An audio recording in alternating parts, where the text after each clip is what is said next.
Well, good morning or good afternoon, everyone, depending on where you are. I wanted to thank everyone for attending today's presentation on blogging for success. It's part of the CMS Today webinar series sponsored by Kentico. My name is Tom Robbins. I'm with Kentico, and joining me today is John Baer with Wakefly, who's one of Kentico's premium partners, and he's been gracious enough to talk a little bit about blogging for success. As part of our CMS Today webinar series, we're really focused on industry topics and ways that you can better drive your business using not only CMS but marketing tactics and areas that will help improve your entire company and your entire web presence. So without further kind of ado, I want to turn it over to John. Thanks, John, for attending or presenting today. And I wanted to introduce you, and please go right ahead and let's get into blogging for success. Okay. Thanks, Tom. So again, my name is John Bayer. I'm part of the team here at Wakefly, and this is my contact information. So if anybody has any questions or comments after today's presentation, please feel free to reach out to me so that we can continue that conversation. In terms of the agenda, I'm going to cover 5 things today, and they're all, as you can see, focused on blogs. But what I first want to do is talk a little bit about why you should consider blogging. And I know that there are some skeptics out there, and there are also some people out there who feel it's too much work for the benefit that you receive. And so with this why blog section, I'm hoping to speak to you guys. Then the next thing we're going to talk about is, okay, you've decided to do a blog. How do you get it out the door, so to speak?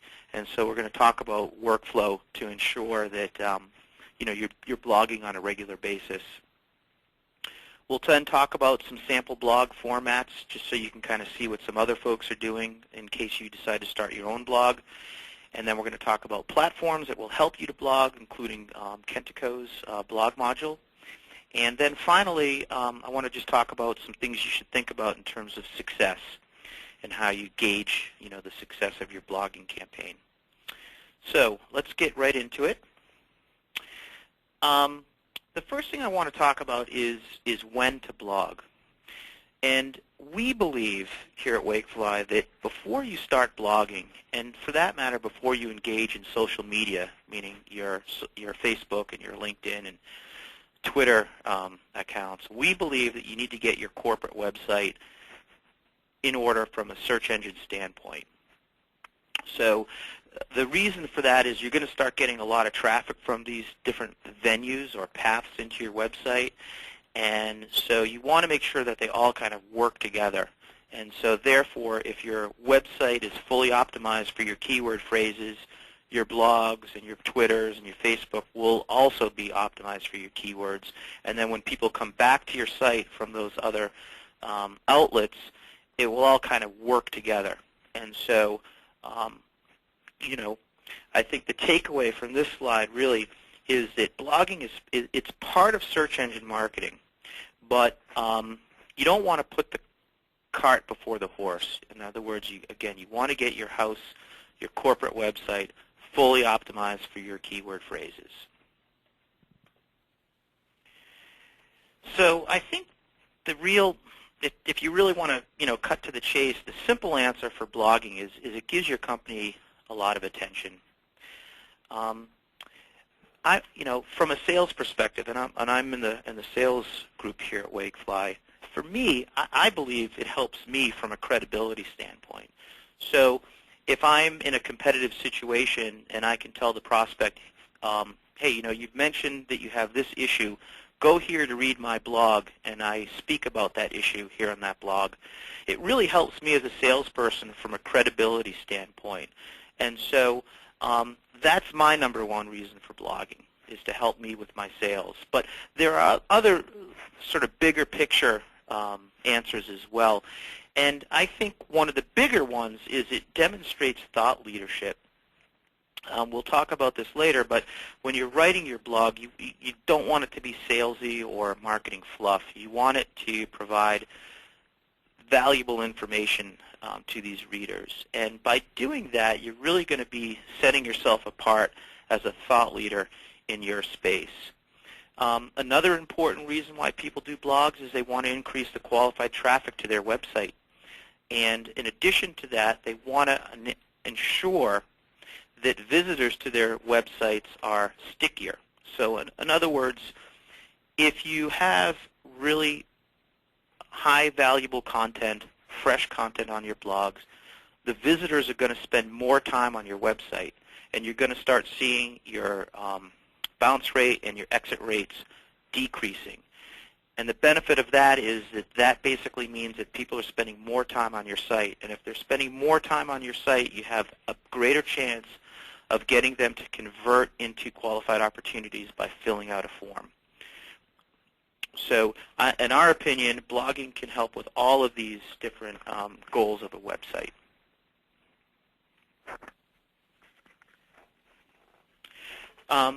This slide, I grabbed this from Marketing Sherpa, and they did a study back in end of 2008 where they tried to get a sense of what do marketing people think about blogging and social media. And this slide kind of supports what we talked about on the last slide. One of the things that these folks felt is that blogging is very effective in influencing brand reputation. In other words, in my opinion, what that means is it influences your credibility in the market space. It positions you as a thought leader.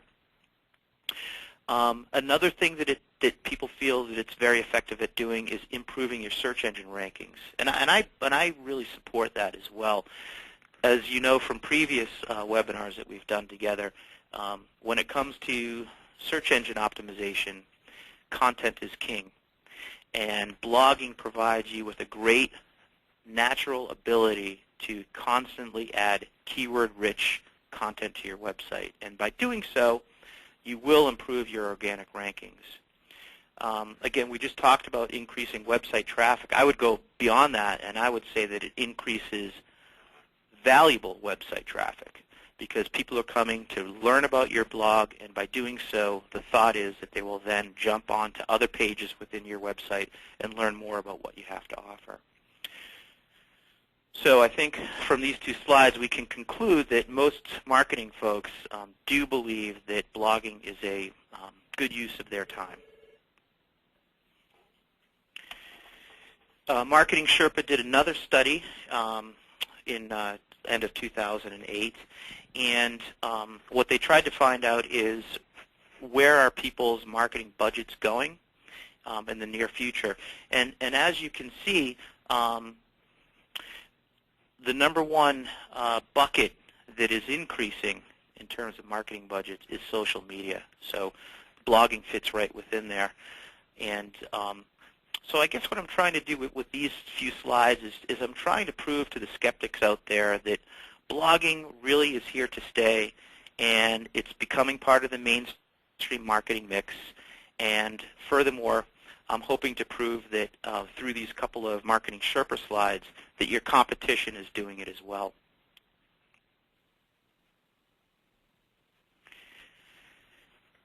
I've got a couple of slides on the history of blogging, and I think what you can take away from this slide is it looks like earlier, okay, a couple of years ago, a lot of the bloggers were doing it on the topic of celebrity and gossip. You see 35% here. You've got music up pretty high. And so so the question is that still the case today in 2010? And it has changed. It has become more mainstream, as you can see on this slide. True, politics is still at number one, but the things that I noticed on this slide, and the reason why I included it in the presentation, is that you'll notice that celebrity gossip has moved from number 3 down to number 5. and the rate has moved from 36 down to 16. And in addition to that, you'll notice that travel has moved way down the ranking. It used to be, number 6, so it's moved down. And then the other one that's moved down quite a bit is music. And so I think the takeaway from this slide, at least the way I look at the data, is that, in my opinion, blogging has become more business-focused. You'll notice that business has moved up and green environment has moved up as well. So I think what this slide is showing us is that blogging is becoming more mainstream as more and more people are starting to blog.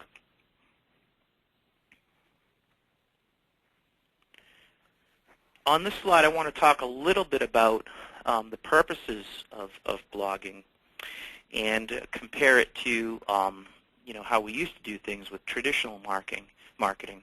So you notice down here at the bottom of the slide, I think one of the things about traditional marketing is that it was a one-way conversation, meaning it was from us, the company, to our target market. There really wasn't a lot of back and forth. There really wasn't any exchange of ideas, etc. It was also very brand-generated, meaning marketing fluff. Okay, it was very salesy rather than addressing people's pain points. And I think with blogging, it's really changed that dynamic. And one of the things that I really like about blogging, and I've done some studies on this, is that, in my opinion, today's target markets, our target markets, are bombarded with messaging.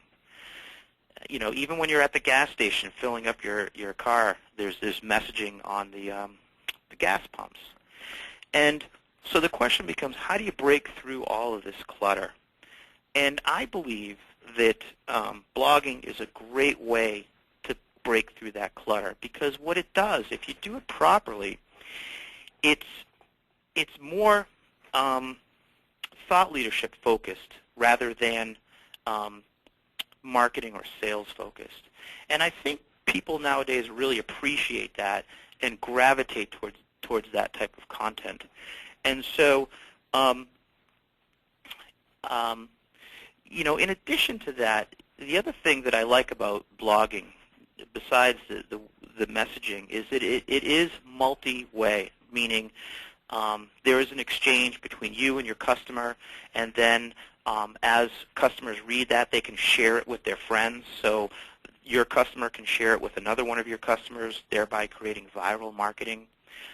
It's also very participatory, meaning, as I said earlier, it's between you and your target market, not just pushing toward your target market. Another thing that's really great about blogging is that it's easy to share and distribute. So if you set up RSS feeds, you can enable your target market to read a blog when they want it, where they want it. And I think that's very key, too, because today your target market is time constrained. And I think by giving them the ability to self-serve really goes a long way, because it enables them to go and fetch and read your content when they want it. And so one thing that you're going to want to do if you're going to be embarking on a blogging campaign is to enable your readers to retrieve it via RSS feeds. And so as you see here with these interlocking circles, the conversation really goes a lot further and reaches a lot more people with blogging and social media, as opposed to the old way of doing it, which was traditional marketing. This is a little cartoon slide that I grabbed, and the point that I'm trying to make here with this slide is that when you're doing your blogging and writing it, keep search engine optimization in mind. And by doing so, you're going to create a very loyal following, because it gives the people what they want to read. So in other words, if you look at this little vignette right here, instead of just writing, I'm blogging about movies, this gentleman has said, I'm blogging about a specific movie. And so people who are searching for that specific movie are going to find it, will read it, will comment on it, etc. And that, again, is going to create more thought leadership for you as well as a more loyal readership. So, again, I think the takeaway from this slide is don't just write to write. Have a purpose in mind, and more specifically, keep your search engine goals in mind when you're writing your blogs. So, when I write a blog, I want to include terms like web development or website best practices, those kind of things in my blog, because I want people who are looking for that type of service to find my blog.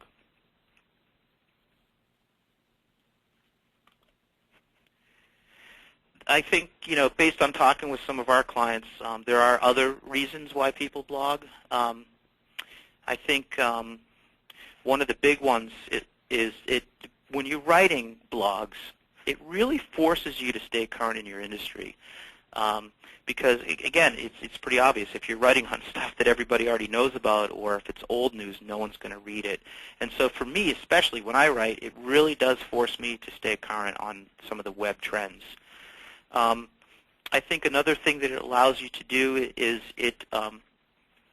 when people especially comment on your blogs, it allows you to share ideas as well as share content. And these can be pretty important because people who comment on your blogs may raise items that you haven't thought about.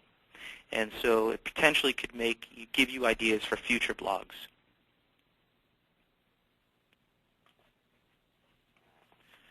So I think we've covered the topics of why you would want to blog and what are some of the things you'd want to think about when you're writing your blog. Now let's talk about what happens next. You've made the decision that you want to blog. What do you do next? I think the first thing you do before we even get to points number 1 and 2 is you want to set up a schedule. You want to have a schedule that has a topic, the date it's going to launch, and the person who's responsible for that blog. And you want to do that to ensure that you're constantly and regularly updating and adding to your blog. I think one reason why blogs fail is because people don't put the schedule together. They do their blogging at the last minute. It becomes a chore, and it just fails because they haven't set up the whole timeline and schedule. So I think that's the first thing that you have to do. And that's why I said here, can you make it part of your routine? Once you have that schedule, you're getting ready to write, I think one thing you need to think about doing is reading other blogs. That'll give you an idea of what else is being out there, what are some of the things that people aren't writing about, what are some things that are being written about that you might have a different opinion on, etc. And not only that, by reading other people's blogs, you kind of see the flow from a writing style that most blogs take. Once you start to blog, you want to kind of keep it informal. You want to keep it to 200 to 900 words. I usually try to keep it closer to 500. And I try to keep the tone kind of conversational and light. I think one thing you want to do before you post it is have a colleague read it. Again, the whole goal here is you want others to read it and pick it up and forward it to their friends. So I think by having a separate, impartial set of eyes read it before you post it makes sense. That's what I do with our blogs, and I find that to be pretty helpful.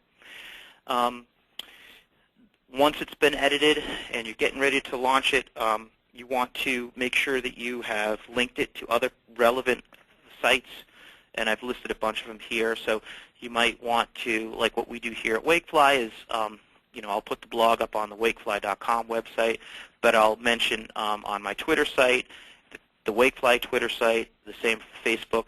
I might give the Cliff Notes with a link back to the blog, and you could do that same thing with some of the bookmarking sites like Dig, etc. And I think that is a good way to drive more traffic back to your website and increase the readership of your blog. The other thing that you want to do is you want to try to figure out how effective is the blog. And so, we use Google Analytics. It's free, and it's a pretty powerful analytical tool, but you can use any out there. There's a bunch of them out there. And what you're going to want to look at is try to figure out, where's the traffic coming from, how much time they're spending on the site reading the blogs, and which ones are driving the most traffic. And the reason why you want to do that is you just want to replicate what you're doing. So that's why I said here, understand which blogs attract the most attention and the highest number of links, and create more of them. By doing so, you'll see your traffic, your qualified traffic, increase through the roof, and you'll also see your organic rankings improve as well. The next thing that we're going to talk about is some formats that you might want to use for posting blogs. In other words, what are some of the things you can talk about in a blog? I found that a lot of people, when they are attending or exhibiting at a trade show, will mention that in a blog. Maybe they have a really good speaker who's going to be in their booth, or maybe they're launching a new product that addresses a specific pain point in their industry. New hire announcements are a little self-serving, so I don't see those too often. I would recommend doing more of these types of things, which are short advice pieces, meaning, for example, some of the blogs that have worked well for us are, might deal with, what are some offers you might want to place on your sub pages. Again, things that you feel people will learn from. Opinion pieces are good too, but so long as you kind of keep the pontificating to a minimum. We find that top 10 lists work really well because they're short, they're sweet, they get right to the point. Another thing, topic or format that tends to be pretty popular is summarizing and commenting on hot industry news. And again, I think that is another way for you to establish yourself as a thought leader in your space. So again, you can really blog about anything, but these are some of the more popular formats that I see people blogging on.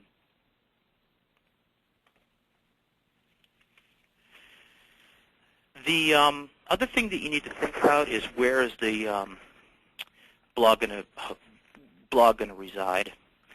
So basically, if you look here, this first one is hosted on WordPress, and this one is hosted on your own company's website. We recommend that you choose the latter, that you host it on your site rather than on WordPress. The reason for that is because, as we mentioned before, by blogging on your site, you're creating keyword-rich content, you're creating lots of valuable traffic back to your website, all those good things, whereas if you do it on the WordPress site, you're giving all that valuable stuff to WordPress. So if it's at all possible, we recommend having the blog set up on your own company's website. And Kentico, like I said before, comes with a blog module out of the box, so you could use the Kentico blog module so that you can have it hosted on your website. You can also do that with WordPress. It's just not the free version.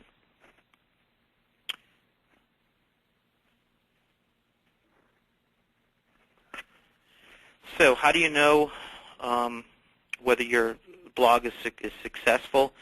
How do you make it successful?